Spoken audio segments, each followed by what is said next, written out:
Kalau memang manusia mampu, seharusnya dokter badannya paling sehat. Kenapa? Karena dokter pekerjaan menyehatkan orang lain. Tapi faktanya banyak dokter yang sakit. Saya di Jogja punya teman dokter THT, malah dia budak. Artinya apa? Dia juga tidak bisa apa-apa.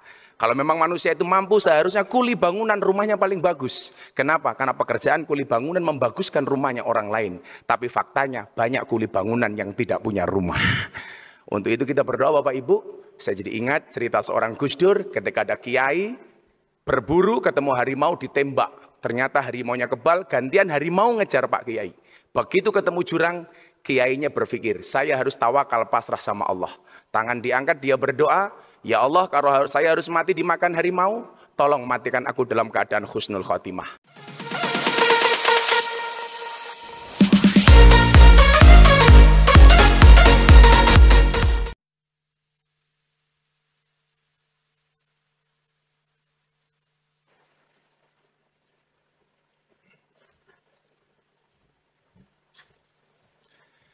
Assalamualaikum warahmatullahi wabarakatuh. Selamat siang, salam sejahtera untuk kita semuanya. Om Swastiastu, Namo Buddhaya, salam kebajikan, salam. Yang terhormat Bapak Presiden Republik Indonesia Insinyur Haji Joko Widodo, yang mudah-mudahan Allah panjangkan umurnya dalam kebaikan. Para kabinet, menteri yang hadir, dan seluruh tamu undangan yang berbahagia. Abad 8 Masehi ada seorang khalifah besar namanya Harun ar-Rasyid. Dia pengen meningkatkan perdagangan dan investasi di negaranya. 3 hal yang beliau lakukan. Yang pertama adalah integritas, kedua loyalitas, dan yang ketiga adalah sinergi ketuhanan. Tantangannya adalah ada begitu banyak orang yang membenci sang presiden. Maka kemudian satu saat ada ulama mendatangi Khalifah Harun ar-Rasyid dengan mengatakan, "Inni nasihun lak." Wahai presiden, saya akan menasihati Anda. Famusaddidun alaika, tapi mohon maaf presiden. Nasihat saya agak keras. Fala tajidanna fi nafsika alayya say'an. Tolong Anda jangan marah dengan saya. Mohon maaf Bapak Presiden. Jadi kalau ada ulama yang mulutnya keras itu sudah ada sejak dari zaman Harun ar-Rasyid. Nah, saat itu apa jawaban Harun ar-Rasyid? Innallaha ta'ala qad arsala man huwa khairu minka. Sesungguhnya Allah pernah mengutus orang yang lebih hebat dibandingkan Anda. Maksudnya siapa? Harun dan Musa. Ila man huwa syarru minni. Kepada orang yang lebih jelek dibandingkan saya.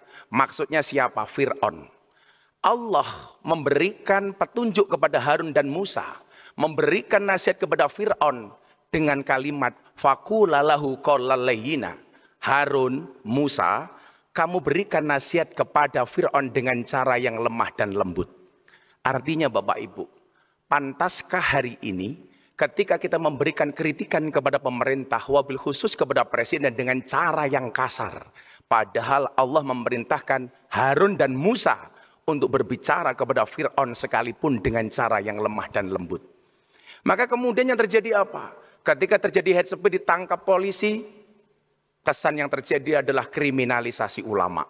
Saya katakan, tidak ada kriminalisasi ulama. Kalau ada ulama berbuat kriminal, ditangkap sama polisi, itu bukan kriminalisasi ulama, tapi proses hukum terhadap ulama yang kriminal. Kriminalisasi ulama itu kalau Pak Enggar ngundang Ustadz untuk ceramah pulang nggak diamplopi. Lah itu kriminalisasi. Atas dugaan pelanggaran KUHP pasal 378, penipuan. Nah, kalau dikasih cuma sedikit isinya, pasalnya beda Pak, 335, perbuatan tidak menyenangkan. Atas dasar itu Bapak Presiden mohon izin, saya membuat gerakan dengan anak-anak muda, gerakan moderasi, beragama dan berbangsa yang happy dan menyenangkan. Yang dari awal rencananya mau disupport sama Pak Bahlil, tapi Alhamdulillah sampai hari ini belum terrealisasi. Mohon maaf Pak Bahlil, saya tidak menagih tapi hanya mengingatkan. Kemudian yang terakhir, sinergi ketuhanan. Atas semua langkah presiden dan para menteri kabinet, ada Pak Luhut dan lain sebagainya. Serta hari ini kita melihat B-Universe, tentunya ada sinergi ketuhanan. Atas semua ikhtiar yang kita lakukan, tentunya kita minta kepada Tuhan untuk membuat semuanya menjadi mudah. Karena dikatakan oleh Ibnu Athaillah, Tidak akan pernah terhenti sebuah permintaan ketika kamu sandarkan permintaanmu hanya kepada Tuhanmu, dan tidak akan pernah menjadi mudah sebuah permintaan ketika kamu percaya dengan kemampuanmu. Karena pada dasarnya manusia mampu bukan karena dia mampu, karena dimampukan oleh Allah yang maha mampu. Kalau memang manusia mampu, seharusnya dokter badannya paling sehat. Kenapa? Karena dokter pekerjaan menyehatkan orang lain. Tapi faktanya banyak dokter yang sakit. Saya di Jogja punya teman dokter THT, malah dia budak. Artinya apa? Dia juga tidak bisa apa-apa. Kalau memang manusia itu mampu, seharusnya kuli bangunan rumahnya paling bagus. Kenapa? Karena pekerjaan kuli bangunan membaguskan rumahnya orang lain. Tapi faktanya banyak kuli bangunan yang tidak punya rumah. Untuk itu kita berdoa Bapak Ibu. Saya jadi ingat cerita seorang Gus Dur ketika ada kiai berburu ketemu harimau ditembak. Ternyata harimaunya kebal, gantian harimau ngejar Pak Kiai. Begitu ketemu jurang, kiainya berpikir, saya harus tawakal pasrah sama Allah. Tangan diangkat, dia berdoa, ya Allah kalau saya harus mati dimakan harimau, tolong matikan aku dalam keadaan husnul khotimah. Ternyata begitu matanya dibuka, macan tidak makan Pak Kiai. Pak Kiai bertanya kepada harimau, harimau kenapa kamu tidak makan saya? Mohon maaf Pak Kiai, saya juga sedang berdoa. Kamu doa apa? Allahumma barik lana. Doa makan Kiai. Untuk itu mohon maaf Pak Presiden, saya sampaikan agak tergesa-gesa. Tadi pas Pampres ngasih waktu saya cuma 3 menit Bapak, 3 menit saja. Bismillahirrahmanirrahim. Allahumma sholli ala Sayyidina Muhammad wa ala ali Sayyidina Muhammad. Walhamdulillahi Rabbil Alamin. Ya Allah, Ya Rahman, Ya Rahim. Puji syukur kami panjatkan kehadirat-Mu atas segala nikmat dan karunia yang telah Engkau berikan kepada kami.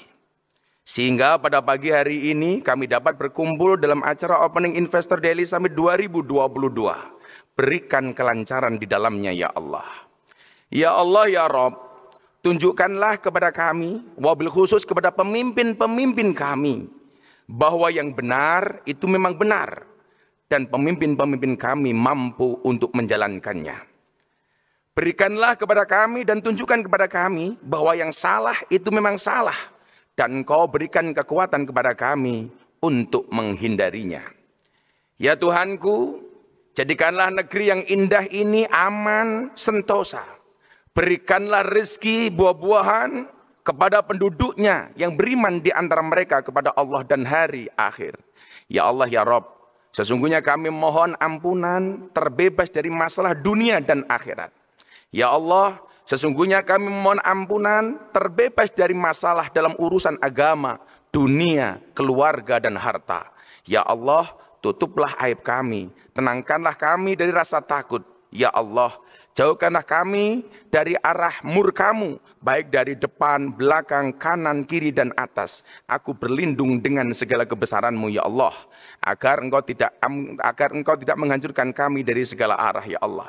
Ya Allah, ya Rabb, tuntunlah kami menuju petunjuk-Mu dan jadikan amal perbuatan yang kami lakukan sebagai amal yang selalu dilakukan hanya karena mengharap ridho-Mu.